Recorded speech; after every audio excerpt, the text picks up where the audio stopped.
Welcome to the session guys, my name है शुभम सूर्यवंशी और इस पर्टिकुलर वीडियो में मैं जो भी न्यूमेरिकल्स आपसे पूछे गए हैं बायपोलर जंक्शन ट्रांजिस्टर को लेके वो ही सारे के सारे न्यूमेरिकल्स मैं आपको करवाने वाला हूं। ठीक है। नाउ द थिंग इज कि प्रीवियस ईयर्स में आपसे जनरली इस टाइप के न्यूमेरिकल्स पूछे जा रहे हैं। इसके अलावा कुछ एक्स्ट्रा एडिशन होता तो डेफिनेटली वो हम बाद में वीडियो में ऐड कर देंगे, बट अभी तक एज ऑफ नाउ जो न्यूमेरिकल्स आपसे पूछे गए हैं वो ये सारे न्यूमेरिकल्स हैं, तो इनको हम करना सीख लेते हैं। ठीक है। ना इससे ज्यादा इंपॉर्टेंट एक और चीज है, बहुत सारे स्टूडेंट्स का मुझे मैसेज आ रहा था कि सर आप जितने पीवाईक्यूज कराते हो वो सारे पीवाईक्यूज अगर एक पीडीएफ के फॉर्म में मिल जाते तो बहुत अच्छा हो जाता। तो वो पीडीएफ का इंतजाम है हमारे पास में, डेफिनेटली अवेलेबल है दोस्त। ठीक है। तो हमें सिंपली क्या करना है, डिस्क्रिप्शन में एप्लीकेशन का लिंक है। जो लोग इस बात को जानते हैं वो आगे बढ़ सकते हैं, जिसको नहीं पता है देख लो। डिस्क्रिप्शन में एप्लीकेशन का लिंक है, वहां क्लिक करके आप एप्लीकेशन डाउनलोड कर सकते हो। फिर चाहे आपको बीएक्सी का पीडीएफ चाहिए है, चाहे आपको एफपीएल का पीडीएफ चाहिए, अपने पास सब अवेलेबल है। ठीक है। बीएक्सी भी अवेलेबल है, एफपीएल भी अवेलेबल है, फिजिक्स भी अवेलेबल है। ठीक है ना। सो आपको क्या करना है ना, सिंपली इस पीडीएफ में देखना है, और ये जो पीडीएफ है इस पीडीएफ में आपको सब कुछ मिलेगा। इसमें सिर्फ और सिर्फ आपके नोट्स नहीं है, बल्कि जितने भी आईएमपी क्वेश्चंस हैं वो सारे अवेलेबल है। ठीक है। तो अगर आप सिर्फ नोट्स देखना चाहते हो तो आप ऊपर वाले फोल्डर में जाके नोट्स एक्सेस कर सकते हो, बट इससे ज्यादा इंपॉर्टेंट ये है आपके आईएमपी क्वेश्चंस एंड सॉल्यूशंस। सारे क्वेश्चंस के मैंने आईएमपी सॉल्यूशंस बना के रख दिए हैं। ठीक है। तो आप जस्ट जैसे फॉर एग्जांपल अगर मैं इसी वीडियो की बात करूं या फिर इस वीडियो के जो थ्योरेटिकल क्वेश्चंस हैं या यूनिट नंबर 2 के थ्योरेटिकल क्वेश्चंस की बात करूं, तो क्लिक करके जितने भी थ्योरेटिकल क्वेश्चंस आपने पूछ रखे हैं एग्जाम में, है ना, वो सब के स्टेप बाय स्टेप आंसर्स क्या लिखने हैं, कितना आंसर लिखना है, वो सब यहां पर आपको मिल जाएगा। ठीक है ना। और जैसे मैं न्यूमेरिकल्स यहाँ करा रहा हूं तो न्यूमेरिकल का भी स्टेप बाय स्टेप जो है वो सॉल्यूशन आप यहाँ से पीडीएफ के फॉर्म में देख सकते हैं कि कैसे आपको न्यूमेरिकल को सॉल्व करना होता है। ठीक है ना। तो रिवीजन के लिए बहुत अच्छे होते हैं गाइस, है ना। कॉस्टिंग भी कुछ ज्यादा है नहीं, कभी कभी 30 रुपीज होता है, कभी 40 रुपीज होता है, डिपेंड्स गाइस। ठीक है ना। तो सबका अवेलेबल है अपने पास में, एफपीएल भी अवेलेबल है, फिर इलेक्ट्रॉनिक्स भी अवेलेबल है, और अगर आपको कुछ पेड कोर्सेज चाहिए हैं, जैसे आपको M2 डिफिकल्ट जा रहा है, BEE जा रहा है, मैकेनिक्स जा रहा है, तो वो सब भी अवेलेबल है एट अ डिफरेंट कॉस्ट। ठीक है। चलिए, तो पीडीएफ की बात हो गई, कोर्सेज की बात हो गई, आ जाते हैं अपने न्यूमेरिकल वाले सेक्शन पे जो हमें इस वक्त कवर करना है। ठीक है ना। तो चलिए शुरू करते हैं।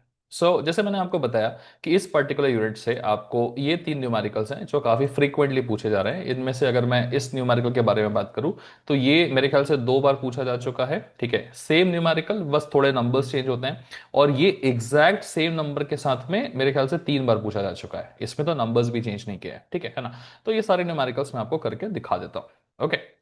अब इन न्यूमेरिकल्स को करना बहुत इजी है। सबसे पहले समझ लेते हैं कि इन न्यूमेरिकल्स को करने के लिए हम फॉर्मूला क्या यूज करने वाले हैं। ठीक है ना।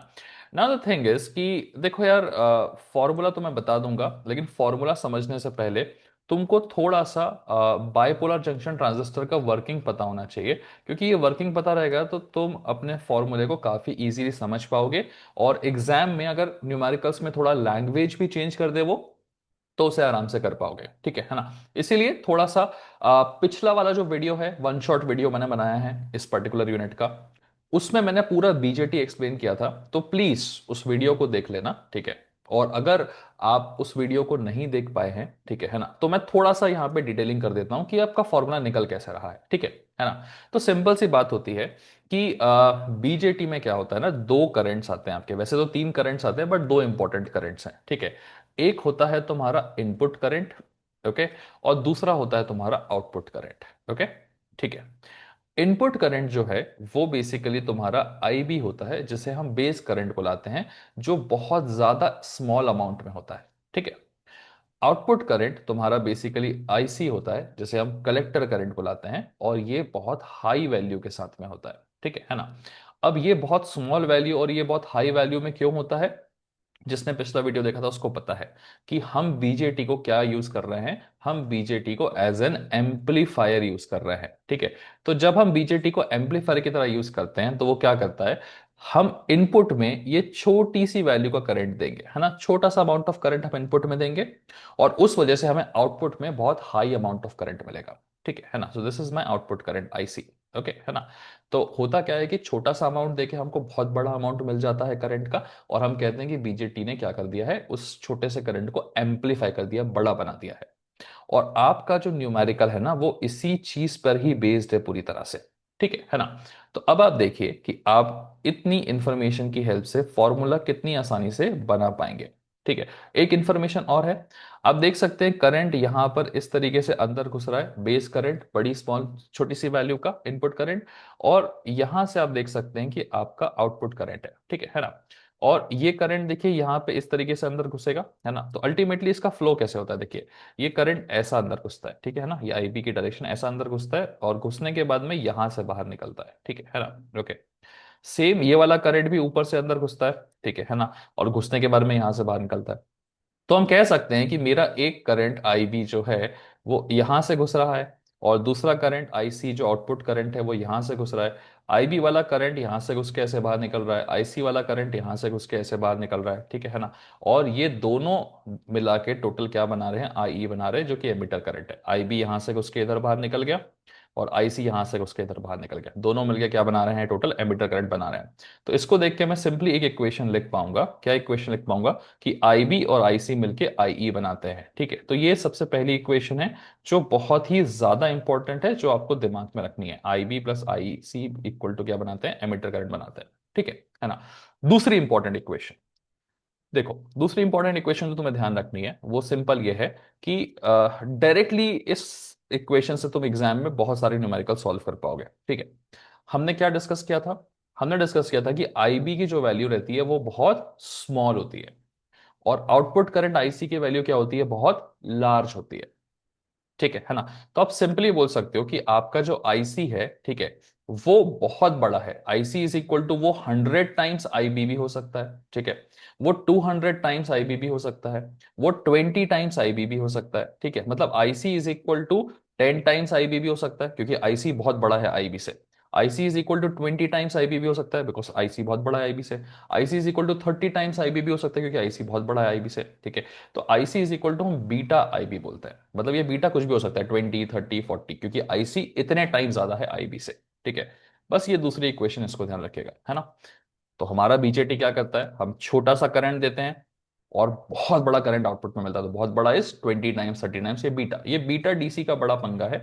इस बीटा डीसी को ही निकालने के लिए बोलता है न्यूमेरिकल में, ठीक है ना। और दूसरी इस इक्वेशन को ध्यान में रखिएगा, ठीक है। तो इन दोनों इक्वेशन की हेल्प से, है ना, कि आईबी प्लस आईसी मिला के आई बनाता है, इसकी हेल्प से न्यूमेरिकल हो जाएगा। अभी तक मैंने अल्फा डीसी के बारे में बात नहीं की है, क्योंकि न्यूमेरिकल में भी अल्फा डीसी के बारे में ज्यादा बात करता नहीं, वो towards the end of the video में अल्फा डीसी के बारे में बता दूंगा। बट फिलहाल जो मैंने कहा उसके हिसाब से आपको जान लेना है, ठीक है, कि ये दोनों मिलकर आई बनाते हैं, और आईसी कलेक्टर करंट आउटपुट में बहुत बड़ा होता है, 10 टाइम्स 20, 30, 40 टाइम्स होता है, वो बीटा टाइम्स निकालना होता है मेरे को, ठीक है ना। चलिए, फॉर्मूला अब हमें क्लियर हो चुका है। अब हम अपना पहला क्वेश्चन देखेंगे और देखिएगा कितनी आसानी से इस सवाल का आपको जवाब मिलेगा, ठीक है। चलिए, so determine the DC DC current gain. तो जो करंट गेन होता है ना, डीसी करंट गेन, ठीक है, ये यही बीटा डीसी होता है गाइस, ठीक है। तो बीटा डीसी को ही क्या बुलाया जाता है, डीसी करंट गेन बुलाया जाता है।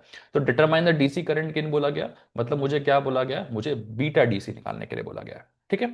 चलिए, तो एज पर द क्वेश्चन मैं जरा लिख लेता हूं मेरे पास में इंफॉर्मेशन क्या क्या गिवन है।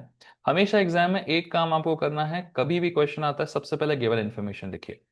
तो मुझे आई बी गिवन है, ठीक है ना, आई बी। ओके, ये बेस करंट होता है, क्या है इसकी वैल्यू, 20 माइक्रो एम्पियर्स, ठीक है। म्यू होता है, ये म्यू का मतलब होता है 10 की पावर -6, तो ये चीज याद होना चाहिए, माइक्रो मतलब 10 की पावर -6, तो 10 की पावर -6 एम्पियर्स इसे लिख देंगे, ठीक है। फिर मुझे आई ई गिवन है, ठीक है ना। चलो, तो मैं आई ई लिख दूंगा। आई ई कितना है मेरे पास में, 2, स्मॉल एम है, स्मॉल एम का था मिली, मिली मतलब 10 की पावर -3, तो 2 × 10 की पावर -3 एम्पियर, ठीक है। ये हो गया तुम्हारा बेस करंट, ये हो गया एमिटर करंट। आई मतलब एमिटर करंट होता है, आई बी मतलब बेस करंट होता है, ठीक है ना। वही मैंने कहा ना तुमको, सिंपल चीज, जिसने भी ये वाला पिछले वीडियो में इसको नहीं देखा है, तुम जाके प्लीज देखो। तुम इसे देख लोगे तो तुम्हें समझ आएगा कि अरे बेस करंट होता है, ये कलेक्टर करंट होता है, एमिटर करंट होता है। जिसने नहीं देखा है उसको ही दिक्कत आएगी यहाँ पे, ठीक है। चलिए, तो मैंने आपको दो इक्वेशंस बताई थी ना, तुमको याद है, क्या याद है, कि सर देखो बेस करंट इधर से आता है, ठीक है, और ऊपर से आता है क्या, कलेक्टर करंट, ठीक है। तो ये जो बेस करंट है और ये जो कलेक्टर करंट है, ये दोनों मिलकर क्या बनाते हैं सर, एमिटर करंट बनाते हैं, ठीक है ना। तो पहली इक्वेशन जो सर आपको दिमाग में रखनी है, ठीक है, वो क्या है, कि मेरा जो बेस करंट है, ठीक है, प्लस मेरा जो कलेक्टर करंट है, ठीक है ना, ये मिलके क्या बनाते हैं, एमिटर करंट बनाते हैं, ठीक है ना। और दूसरी इक्वेशन क्या ध्यान रखनी है सर आपको, कि देखो बेस करंट जो होता है वो बहुत ही ज्यादा स्मॉल अमाउंट में होता है, कलेक्टर करंट बहुत ही ज्यादा हाई अमाउंट में होता है ना। मतलब आप क्या बोल सकते हो कि जो आपका कलेक्टर करंट होता है वो 20 टाइम्स 30 टाइम्स होता है किसके, बेस करंट के, है ना। मतलब वो बीटा टाइम्स होता है बेस करंट के, ठीक है ना, बहुत बड़ा होता है। आईसी जो है वो 20 टाइम्स आईबी 30 टाइम्स आईबी से बीटा टाइम्स आईबी होता है, ठीक है ना। तो ये दूसरी इक्वेशन है आपकी। ओके, चलिए। तो मुझे क्या निकालना है, मुझे एज पर द क्वेश्चन बोला गया है डिटरमाइन द डीसी करंट के, ठीक है। मतलब अगर मैं बोलूं कि मुझे एज पर द क्वेश्चन क्या निकालना है, टू फाइंड, मुझे बीटा निकालना है। तो बीटा निकालने के लिए मैं कौन सा फॉर्मूला यूज करूंगा सर, ये वाला फॉर्मूला यूज करेंगे, बिल्कुल कर लेंगे। तो ये वाले फॉर्मूला का मतलब क्या है, मुझे क्या क्या चाहिए, आईसी की वैल्यू चाहिए और आईबी की वैल्यू चाहिए। मुझे दोनों गिवन है क्या, मुझे आईबी की वैल्यू तो गिवन है, ठीक है, बट मुझे आईसी की वैल्यू गिवन है क्या, नहीं। तो ये वैल्यू मेरे लिए क्या है, मिसिंग है, ठीक है ना। तो क्योंकि मुझे आईसी की वैल्यू मिसिंग है, तो मैं क्या करूंगा ना, मैं इस इक्वेशन से आईसी निकाल लूंगा, ठीक है ना। तो मुझे आई बी की वैल्यू गिवन है क्या, हाँ जी सर गिवन है। मुझे आई ई की वैल्यू गिवन है क्या, हाँ जी सर गिवन है। तो ये दोनों गिवन है और ये मिसिंग है, तो हम इसको निकाल सकते हैं क्या, हाँ जी सर निकाल सकते हैं। चलिए निकाल दीजिए फिर फटाफट से, ठीक है ना। तो आप सिंपली लिखोगे कि आपका जो आई सी है वो क्या हो जाएगा, आई ई माइनस आई बी, ठीक है। चलिए, आप कैपिटल भी लिख सकते हैं, स्मॉल भी लिख सकते हैं, it's one and the same thing, ठीक है। आई ई की वैल्यू कितनी है, 2 × 10⁻⁻3, ठीक है। ओके, माइनस आई बी की वैल्यू कितनी है, दिस इज 20 × 10⁻⁻6, ठीक है। तुम चाहो तो इस पूरे को उठा के डायरेक्टली अपने कैलकुलेटर में डाल सकते हो, है ना। और अगर तुम्हें कैलकुलेटर में डालना नहीं आता, तुम्हें दिक्कत होती है, तो तुम क्या करोगे, 10⁻³ है तो इधर भी 10⁻³ में कन्वर्ट करोगे।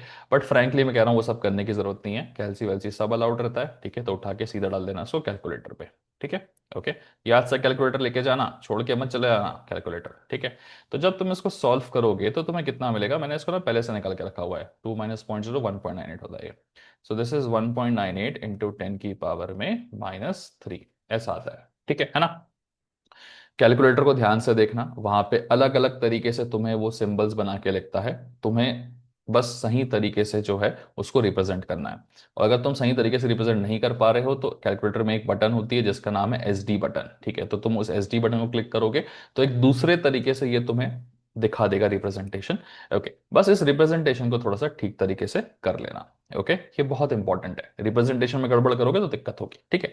तुम इसे 1.98 इंटू 10⁻³ भी लिख सकते हो, तुम इसे 0.198 इंटू 10⁻² भी लिख सकते हो, पावर -6 में भी लिख सकते थे तुम, वो तुम्हारे ऊपर है। बट मैं इतना बेसिक मैथमेटिक्स तुम्हें अगर सिखाने चाहूंगा तो इट्स गोना बी डिफिकल्ट, ठीक है, मेरे लिए भी, है ना।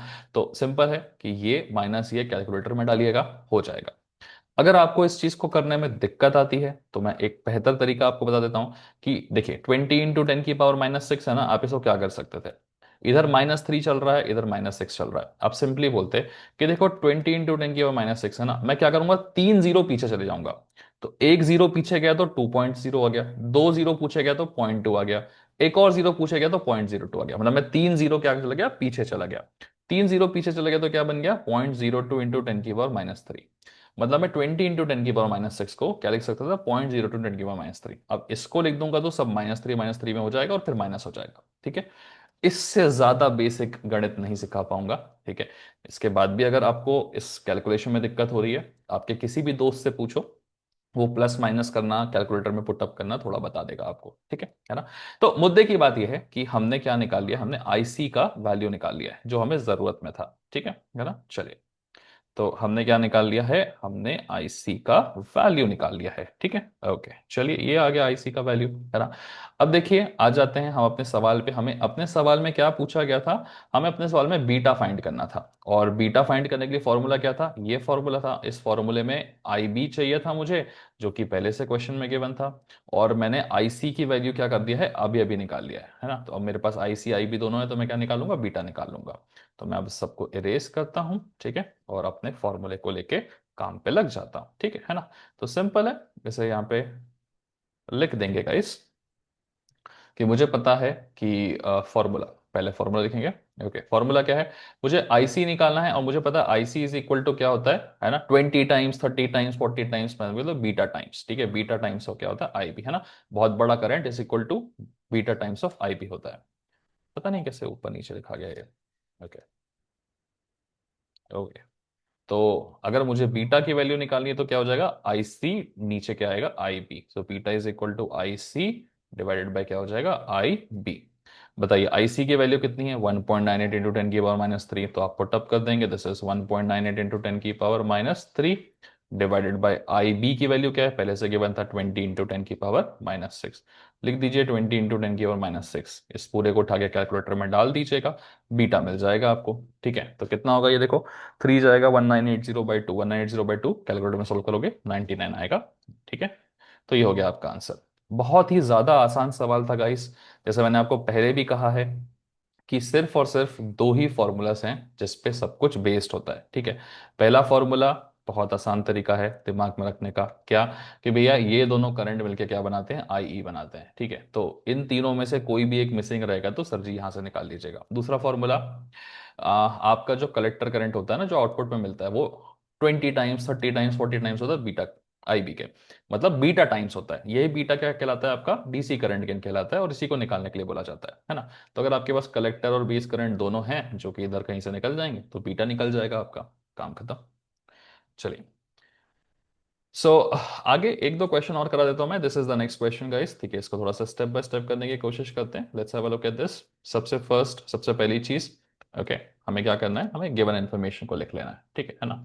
सो गिवन इन्फॉर्मेशन क्या है हमारे पास में, देखो, determine the DC current gain, अभी तो पूछ रहा है, ठीक है ना, and the emitter current E I, दोनों करंट निकालने को बोल रहा है for a transistor where I B इतना एंड आई सी इतना। तो जो गिवन है ना उनको मैं लिख लेता हूं। ठीक है, आई बी क्या है मेरे पास में, 100 माइक्रो, तो मैं ऐसे लिखूंगा 100 माइक्रो। माइक्रो को मैं क्या लिखता हूँ, 10 की पावर माइनस सिक्स, तो मैं यहाँ मेंशन कर दूंगा 100 × 10 की पावर माइनस सिक्स एम्पियर्स। ठीक है, दूसरा क्या है मेरे पास, आईसी, आईसी मतलब कलेक्टर करंट कितना है, 5.65, पुट अप कर देंगे वैल्यू, तो सिर्फ 5.65 मिली एम्पियर्स है, छोटा एम है, छोटा एम का मतलब क्या होता है, 10 की पावर माइनस थ्री। ठीक है ना। सो 5.65 इंटू 10 की पावर माइनस थ्री, है ना। म्यू का मतलब क्या होता है, 10 की पावर माइनस सिक्स, छोटा एम का मतलब क्या होता है, 10 की पावर माइनस थ्री। ओके, तो ये लग गया, एम्पियर्स में आ चुका है। ओके ना, क्या क्या निकालना है मुझे, ठीक है, मुझे कुछ भी निकालना हो, ठीक है, मुझे दिख ही रहा है कि यार बीटा निकालना है, मतलब मुझे टू फाइंड में बीटा करना है, और साथ में एमिटर करंट निकालना है जिसको हम आई बुलाते हैं, तो एमिटर करंट आई निकालना है। ठीक है, तो देखो यार, तुम बहुत आसानी से इसको निकाल लोगे। तुम पहली चीज तो जानते ही हो, क्या जानते हो तुम जानते हो कि देखो भाई, बेस करंट इससे आता है यहां से, और ऊपर से आता है क्या, कलेक्टर करंट। ठीक है ना, बेस करंट यहां से आता है, कलेक्टर करंट ऊपर से आता है। बेस करंट और कलेक्टर करंट दोनों जुड़ के क्या बनाते हैं, एमिटर करंट बनाते हैं। तो इक्वेशन तुमको पता है कि भाई जो मेरा बेस करंट है ना, और वो कलेक्टर करंट के साथ में जोड़ता है और क्या बनाता है, एमिटर करंट बनाता है। तो मेरी इक्वेशन है, बस अब इस इक्वेशन में फॉर्मूला डालना है और आंसर तुम्हारा आ जाएगा। तो मैं फॉर्मूला रटाता नहीं हूँ दोस्त, इसलिए मैंने थोड़ा सा बोला कि तुम वर्किंग को ध्यान में रखो बीजेटी की, तो हमेशा दिमाग में रहेगा ये फॉर्मूला। बेस करंट कितना है, 100 × 10 की पावर माइनस सिक्स, लिख दीजिए यहाँ पे 100 × 10 की पावर माइनस सिक्स। ठीक है, प्लस कलेक्टर करंट कितना है, 5.65 × 10 की power minus three, this is 5.65 × 10 की पावर माइनस थ्री। ठीक है ना। तो बेस करंट लिखा, कलेक्टर करंट लिखा, this is equal to emitter current. ठीक है, तो बस क्या, इसको और इसको आपस में ऐड करना है, कैलसी पे डाल के दोनों को ऐड कर दीजिएगा। ये कितना मिलेगा, दिस इज 0.1, 5.75। तो फाइनली जब आप इसको सॉल्व करेंगे तो आपको आई ई की वैल्यू मिल जाएगी जो कि है 5.75 इंटू 10 की पावर माइनस थ्री, है ना। क्या है, एम्पियर्स में, क्योंकि ये सब एम्पियर्स में लिखा था।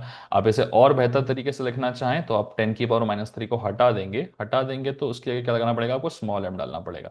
तो आप 5.75 मिली एम्पियर भी बोल सकते हैं। तो this can also be written as an answer and this can also be written as an answer. ठीक है, देखा आपने कितनी आसानी से सॉल्व हो गया तुम्हारा न्यूमेरिकल। लेकिन अभी तक क्या निकला है, हमारा आई ई निकला है, हमारा अभी बीटा निकलना बाकी है।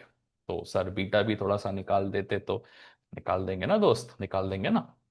बीटा कैसे निकलता है, बीटा बीटा बीटा बीटा के बारे में क्या पता है हमको कि बीटा क्या होता है, 20 टाइम्स होता है, 30 टाइम्स होता है, 40 टाइम्स होता है ना। सो बीटा ऐसे टाइम्स टाइम्स होता है, किस में टाइम्स टाइम्स होता है।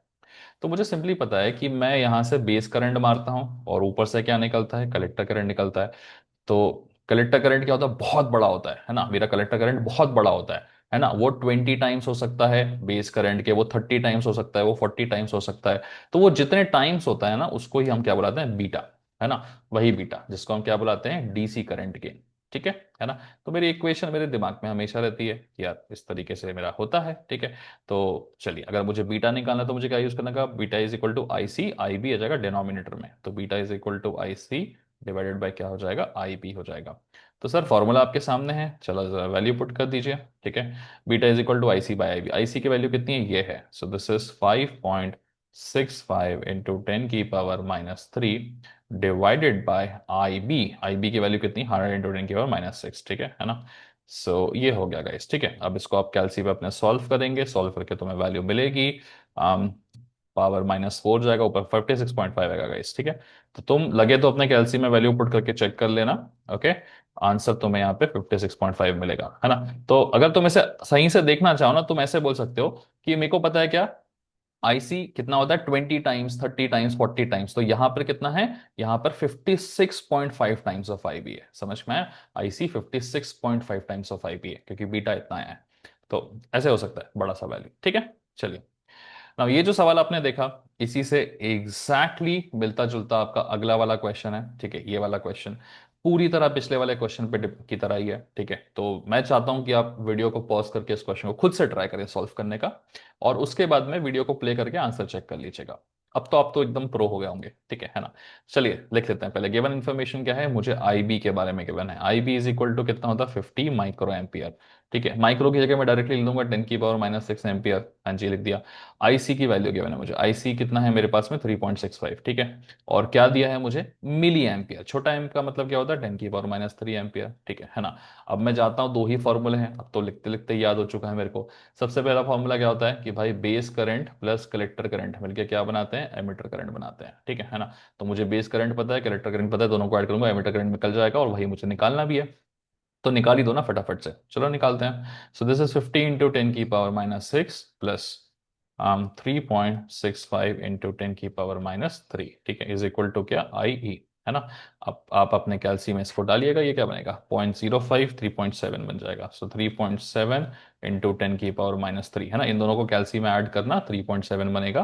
दिस इज इक्वल टू आई ई। अगर नहीं आता ऐड करना तो क्या करोगे, देखो -6 है ना, इसको -3 बनाओगे कैसे, एक पॉइंट पीछे ले गया तो क्या बन गया, -5। दूसरा पॉइंट पीछे ले गया तो क्या बन गया, -4। एक और पॉइंट पीछे ले गया, मतलब ये बन जाएगा 0.05 इंटू 10 की पावर -3। 0.05 में 3.65 ऐड करोगे तो 3.7 बनता है, और फिर हो जाता है। अगेन कह रहा हूँ, बेसिक मैथमेटिक्स है, इतनी सिंपल वाली गणित खुद से ही थोड़ा सा कैलसी चला के देखो, नहीं तो डायरेक्टली कैलसी पे ये लिखो, कैलसी पे ये लिखो, तो भी तुम्हारा काम हो जाता है गाइस। ठीक है ना। वरना किसी दोस्त को पकड़ो, थोड़ा बहुत उसको बोलो, वो तुम्हें बता देगा कैसे कैलसी पे पुटअप करना है। नहीं तो एक दिन कॉलेज चले जाओ, किसी फैकल्टी को बोल दो, थोड़ा सा वो बता देगा। ओके, नहीं तो पक्का बेहतर ये रहता किसी दोस्त को पकड़ो, वही बताएगा तुम्हें। ठीक है ना। तो ये आ गया, किस में आया, ये एम्पियर्स में आया है। और अगर मैं चाहूं तो इस एम्पियर को हटा के, मतलब 10 की पावर -3 को हटा सकता हूं मैं। सो 3.7 लिखूंगा, 10 की पावर -3 की जगह क्या लिख दूंगा मैं, छोटा है ना। तो ये एक बेहतर तरीका रिप्रेजेंट करने का कि 3.7 मिली एम्पियर्स। ठीक है, तो मुझे पहली चीज निकालनी थी आई, मेरे पहले ही फॉर्मूले से निकल गया, काम खत्म हो गया। हाँ जी, खत्म हो गया। तो उठा के रख देते हैं इसको साइड में। तो पहला वाला पार्ट जो है क्वेश्चन का, वो खत्म हो चुका है, ये लीजिए साइड में रख दिया। चलिए सेकेंड वाला पार्ट करते हैं क्वेश्चन का। सेकेंड वाले पार्ट में मुझसे क्या बोला गया है कि आपको बीटा निकालना है ना, डीसी करंट गेन बीटा। तो बीटा क्या होता है, बीटा होता है 30 टाइम्स, 40 टाइम्स, 50 टाइम्स कितना गेन हुआ है आपका, है ना। तो मुझे पता है कि छोटा सा करंट होता है आई बी। ठीक है ना। ओके, तो मुझे पता है क्या कि आई बी छोटा सा होता है, आई सी बहुत बड़ा होता है। तो जो आई सी होता है वो 30 टाइम्स, 40 टाइम्स होता है किसके, आई बी के, है ना। तो कितने टाइम्स होता है उसको हम बीटा बुलाते हैं, तो I C is equal to beta I B होता है। ठीक है, याद रखने का तरीका है, आई बी जो है वो बहुत छोटू सा होता है। इस छोटू से को 100 गुना करोगे तो आईसी बनेगा, 200 गुना करोगे तो आईसी बनेगा, बीटा गुना करोगे मतलब इतना गेन करते हैं, इसलिए इसको डीसी करंट गेन बोलते हैं। ठीक है, फॉर्मूला पुट कर दिया, इस हिसाब से बीटा क्या हो जाएगा, आई सी, आई बी नीचे की तरफ जाएगा। तो बीटा हो जाएगा तुम्हारा I C divided by I B. ठीक है, अब बस वैल्यू पुट करना है दोस्त, और कुछ भी नहीं है यहाँ पे। ठीक है ना। चलिए, देखो यार, दो तरीके हो सकते हैं, तुम ऐसे फोन लेके ना बिस्तर पे लेटे हुए ऐसे देख रहे हो इस न्यूमेरिकल को। ठीक है, और तुम फिर बार बार सोच रहे हो कि मेरे को समझ क्यों नहीं आ रहा, ये बार बार जोर जोर से जल्दी जल्दी फटाफट क्या बोल दे रहा है आदमी, और तुम्हें नहीं भी आएगा।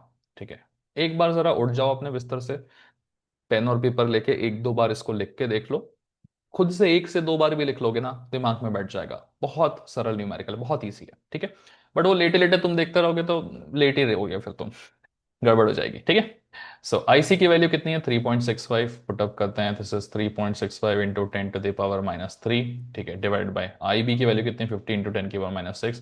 पुटअप करते हैं 50 इंटू 10⁻⁶, ठीक है।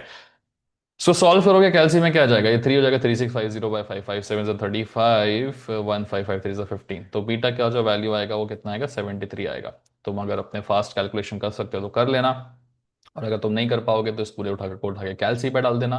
कैलसी पे डालोगे तो तुम्हें वैल्यू मिल जाएगी बीटा की 73। बीटा 73 आया, मतलब ये 73 है, मतलब मेरा जो कलेक्टर करंट है वो 73 टाइम्स है बेस करंट के। इतना ज्यादा, ठीक है, ये बीटा होता है। ओके, देखो यार, बहुत मेहनत से सिखा रहा हूं, तो लाइक शेयर सब्सक्राइब कर देना। मैं हमेशा स्टार्टिंग में बोलना भूल जाता हूं, तो please like share and subscribe the channel.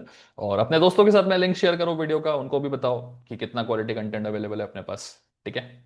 आगे बढ़ते हैं गाइस, और एक और इम्पॉर्टेंट बात है। देखिए, मैंने अभी तक आपको बीटा के बारे में बताया, ठीक है ना। इसे हम बीटा डीसी बुलाते हैं, और इसे हम डीसी करंट गेन बोलते हैं, ठीक है ना। दिस इज बीटा डीसी, इसे हम क्या बुलाते हैं? डीसी करंट गेन बुलाते हैं। तो मैंने अभी तक आपको जो बताया बीटा डीसी के बारे में बताया, क्योंकि न्यूमेरिकल्स उसी पे पूछे जा रहे थे, ठीक है। एक और होता है जिसका नाम होता है अल्फा डीसी, ठीक है ना। ये अल्फा डीसी क्या होता है वो भी थोड़ा सा बता देता हूं मैं, और उस पे एक न्यूमेरिकल भी करा देता हूं। हालांकि एग्जाम में पूछा नहीं है, बट देखो समय बदल रहा है, ठीक है। और तुमने एक चीज और देखी है कि आजकल 6-6 मार्क्स के क्वेश्चन पूछे जाने लगे हैं। तो हो सकता है कि वो किसी क्वेश्चन में तुम्हें लिख के दे दे कि find alpha DC and beta DC, ठीक है। वो दोनों तुम्हें निकालने के लिए भी पूछ सकता है, ठीक है।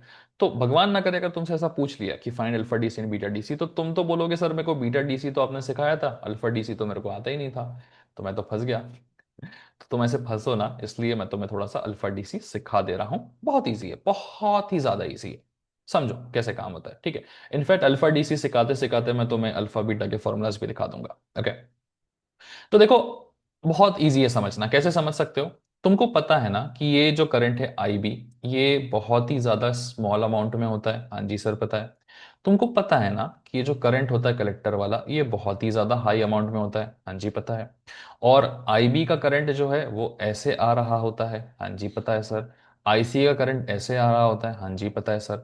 आईबी का करंट घुसेगा कहाँ? यहाँ पर अंदर घुसेगा, अंदर घुस के यहाँ से बाहर निकलेगा। तो मतलब ये बेसिकली साइड से होते हुए नीचे की तरफ जा रहा है। पता है ना सर, ये बात तो कब से बता रहे हो आप।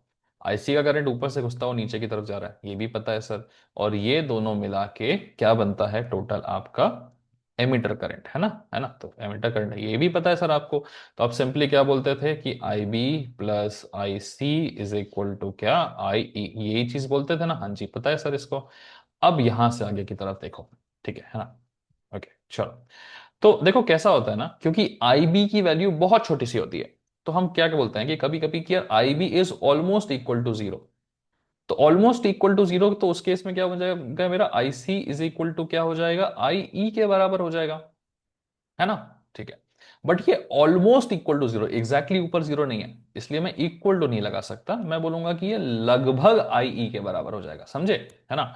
अगर ये एग्जैक्टली जीरो होता तो आईसी इज इक्वल टू आई होता है, बट ये एग्जैक्टली नहीं, ऑलमोस्ट जीरो है। मतलब आईसी लगभग आई के इक्वल हो जाएगा, ठीक है ना। IC is almost equal to I, है ना।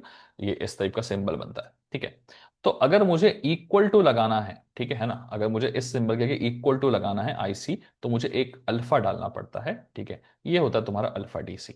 तो IC is equal to alpha times of I. ये जो अल्फा होता है ना, इसकी वैल्यू जो रहती है ना, वो ऑलमोस्ट वन के करीब करीब होती है, ठीक है ना। मतलब अल्फा जो है वो जनरली तुम्हें कितनी वैल्यू मिलेगी? तुम्हें 0.99 देखने को मिलेगा। अल्फा इज इक्वल टू 0.98 देखने को मिलेगा। अल्फा इज इक्वल टू 0.97 देखने को मिलेगा। तो ऑलमोस्ट वन के करीब करीब होती है इसकी वैल्यू, ठीक है ना। तो थोड़ा सा समझ में आ गया होगा तुम्हें। आईसी इज इक्वल टू क्या? अल्फा टाइम्स ऑफ आई, मतलब लगभग लगभग। क्योंकि बोला ये देखो बहुत हाई करंट है, तो ये हाई करंट घुस रहा है, ये स्मॉल करंट घुस रहा है, तो ये जो आउटपुट में मिलेगा, ये इस हाई करंट के ही लगभग लगभग बराबर होगा ना। ये छोटा सा एडिशन तो नहीं हो पाएगा। जैसे मान लो इसकी बात करूं, ये 2000 एम्पियर का आ रहा है, और इधर की बात करूं तो ये 0.1 एम्पियर का आ रहा है। तो यहां से 0.1 एम्पियर आया, यहां से 2000 आया, तो जो अल्टीमेटली आउटपुट में मिलेगा वो मुझे क्या मिलेगा? 2000.1।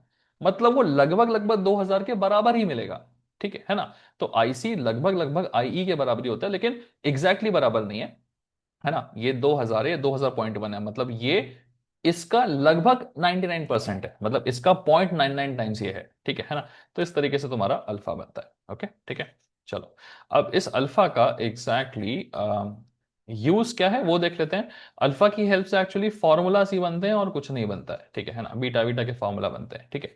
तो वो तुम्हें दिखा देता हूं। तो तुम्हें क्या करना है, तुम्हें एक चीज समझ में आ गई कि मेरा जो कलेक्टर करंट है ना, वो पूरी तरह से आई के बराबर है क्या? नहीं, उसमें छोटा सा आई भी जुड़ जाता है। तो मेरा जो कलेक्टर करंट है वो लगभग लगभग 99% आई के बराबर है, मतलब alpha times of I 99% times of I, या 0.99 टाइम्स ऑफ आई, लगभग लगभग, ठीक है। तो ये एक फॉर्मूला है। तो ये हो गया आईसी और आई के बीच का रिलेशन। वैसे ही तुम एक और रिलेशन बना सकते हो बेस करंट के। तो अगर तुम्हें बेस करंट और आई ई में रिलेशन बनाना है तो उसका फॉर्मूला क्या बनेगा? 1 - अल्फा इंटू आई। अब ये कैसे आ रहा है उसके पीछे मत जाओ, क्योंकि तुम्हें वो कभी डेरिवेशन निकालने बोलता नहीं है, ठीक है। तो I C is equal to alpha I, ये तो समझ में आ गया था sir. I B is equal to 1 - alpha I, याद कर लेंगे, ठीक है। अब इन दोनों को अगर मैं डिवाइड कर दूं ना, डिवाइड करने से क्या होगा? आई सी डिवाइड बाई आई बी, ठीक है ना। तो मैं क्या बोल रहा हूँ, this is my equation number 1, this is my equation number 2। मैं इनको डिवाइड कर रहा हूँ, तो डिवाइड करने पे क्या हो गया? I C divided by I B. तो देखो क्या हो जाएगा ये, अल्फा डिवाइडेड बाय 1 - अल्फा, ठीक है ना। ऊपर क्या था? अल्फा इंटू आई ई था, और नीचे क्या था? 1 - अल्फा इंटू आई ई था। मुझे पता है कि ऊपर भी आई है नीचे भी आई है ना, डिवाइड करने पे कटेगा, तो क्या बचेगा? सिर्फ अल्फा डिवाइड बाय 1 - अल्फा, है ना, ठीक है। अब मैं क्या करूंगा ना, सिंपली ये जो मेरा आई बी है ना, इस आई बी को उठा के ऊपर लेके चले जाऊंगा, ठीक है ना। तो ये क्या बन गया? देखो ये बन गया मेरा I C is equal to alpha upon 1 - alpha times of I B.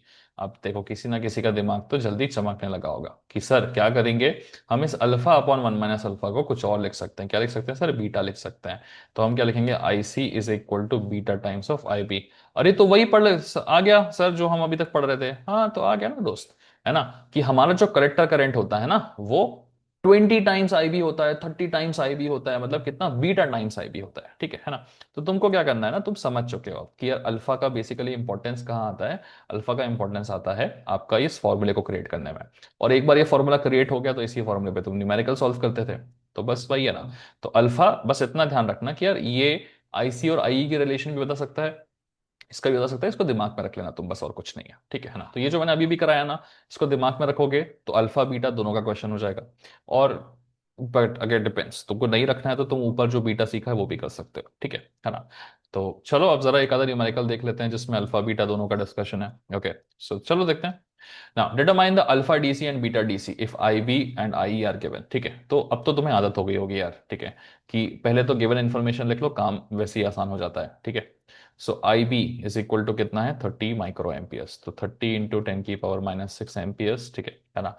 आई ई कितना है? आई सी नहीं, आई ई है तुम्हारा, सॉरी, है ना। आई इज 3 मिली एम्पियर्स, मतलब 3 × 10⁻⁻³ एम्पियर्स, ठीक है। अब मुझे पहला फॉर्मूला पता है कि मेरा जो बेस करंट है, ठीक है, प्लस मेरा कलेक्टर करंट है, वो क्या बताता है? मेरा एमिटर करंट बताता है ना। मुझे कलेक्टर करंट गिवन नहीं है तो मैं कलेक्टर करंट निकाल लूंगा। कलेक्टर करंट क्या होता है? मेरा एमिटर करंट होता है माइनस मेरा बेस करंट होता है, ठीक है। तो मेरा जो कलेक्टर करंट है that is equal to emitter current कितना है? दिस इज 3 × 10⁻⁻³ माइनस मेरा बेस करंट कितना है? 30 × 10⁻⁻⁶, ठीक है। तो मैं इसको क्या लिख सकता हूँ? 0.03, 3 में से 0.03 गया तो क्या बचेगा? 2.97 बचेगा, है ना। हाँ, नो देखिए स्टोरी थी, ठीक है, सही है। 2.97 × 10⁻³ बचेगा एम्पियर्स, ठीक है ना। तो ये किसकी आ गई? आईसी की वैल्यू हो गई। अब मेरे पास तीनों है, मेरे पास आई बी है, मेरे पास आई ई है, और मैंने आई सी अभी अभी निकाला है जो कि कितना आ रहा है? This is 2.97 × 10⁻³ amperes.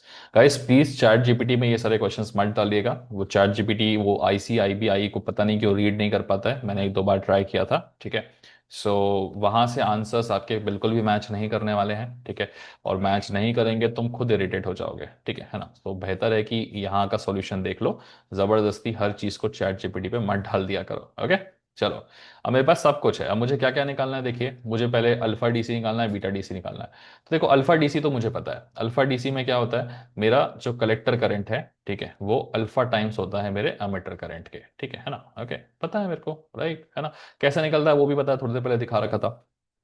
तो मेरा अल्फा कैसे निकलेगा? अल्फा क्या होगा? आई सी डिवाइडेड बाई आई ई, ठीक है ना। आई सी डिवाइडेड बाई आई ई होता है, ठीक है ना? चलिए, ओके। सो आईसी की वैल्यू कितनी है? 2.97 इंटू 10 की पावर -3।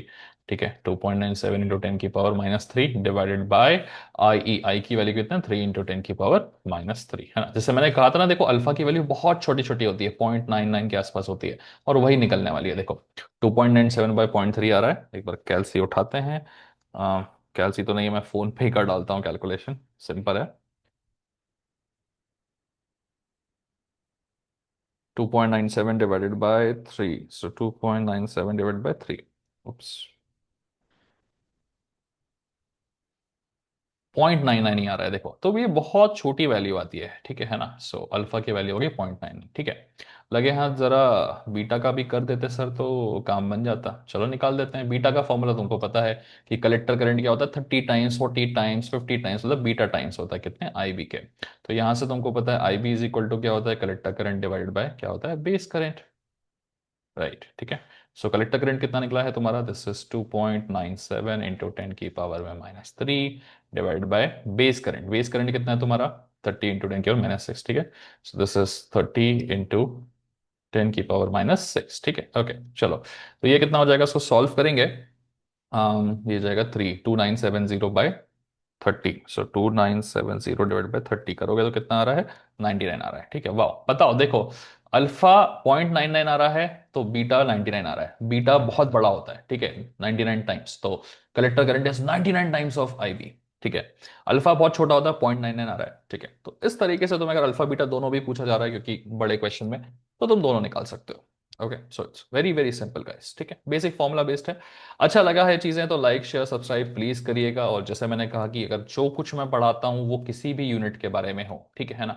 यूनिट नंबर 1 हो, 2 हो, 3 हो, 4 हो, पीडीएफ अगर आपको चाहिए, आईएमपी क्वेश्चंस जो एग्जाम में पूछे जा रहे हैं वो चाहिए, उन आईएमपी क्वेश्चंस के सॉल्यूशंस चाहिए हैं, पीवाईक्यूज चाहिए हैं, तो सब कुछ अवेलेबल है अपने पास में। कहाँ इधर अवेलेबल है? डिस्क्रिप्शन में एप्लीकेशन का लिंक है। ठीक है, लिंक में जाके क्लिक करिए। क्लिक करिए, आपको एप्लीकेशन में BXC नाम का कोर्स मिलेगा, जिसकी प्राइस यहाँ 45 दिखा रही है। कभी वो 30 रुपीज़ का होता है, कभी वो 60 रुपीज़ का होता है, कभी 80 रुपए का होता है, कभी 40 रुपए का होता है, depending on the exam time, और वो सब हम उसको चेंज करते रहते हैं। ठीक है, तो जाके उठा लीजिएगा। तो यहाँ पे जब इसे उठा लेंगे आप, है ना, इसके अलावा और भी अवेलेबल है अपने पास में, है ना? अपने पास में देखो फिजिक्स FPL का भी अवेलेबल है, थोड़ा नीचे जाओगे तो फिजिक्स का भी अवेलेबल है, सेकेंड ईयर के भी अवेलेबल है, सब कुछ अवेलेबल है अपने पास में। ठीक है, और यहाँ पर आप दोनों चीजें देख पाएंगे। आप नोट्स भी देख पाएंगे, जो कुछ आप PDF में मेरे वन शॉट वीडियो में देखते हो, उस सबके नोट्स वगैरह अवेलेबल है। एंड मोस्ट इंपॉर्टेंटली जो आईएमपी क्वेश्चंस, तो हर कोई मुझे मैसेज करता है आईएमपी दे दो, आईएमपी दे दो। कहाँ मिलेगा आईएमपी? इधर मिलेगा आईएमपी तुमको। ठीक है, सो आईएमपी क्वेश्चन पे आओ, क्लिक करो।